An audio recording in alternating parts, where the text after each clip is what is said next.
I've been with Pagcor for almost 37 years.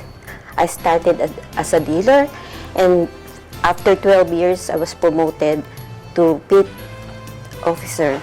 Nakontento ako sa nakukuha ko sa Pagcor, all the benefits. At saka mahal ko yung trabaho ko, nag-enjoy ako. Yun ang nakapagpatagal sa akin. Kasi kung di ka naman nag-enjoy sa trabaho, maghanap ka na lang ng iba. Pero kung nag-enjoy ka, mahal mo yung trabaho mo, lumilipas yung taon, hindi mo alam na ang tagal mo na pala sa Pagcor at ang tanda ko na pala sa Pagcor.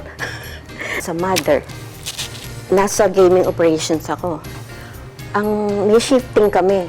Ang gabi, ginagawa naming araw. Dahil nagtatrabaho kami sa gabi.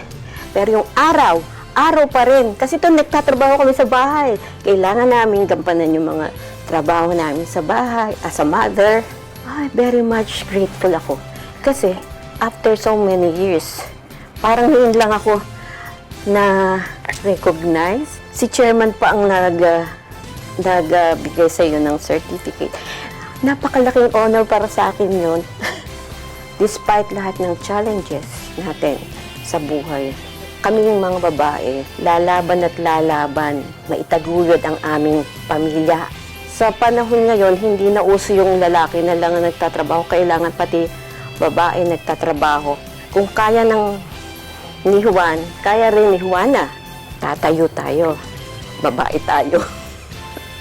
Dapat malakas din tayo. Kaya nating tumayo, kahit mga babae tayo.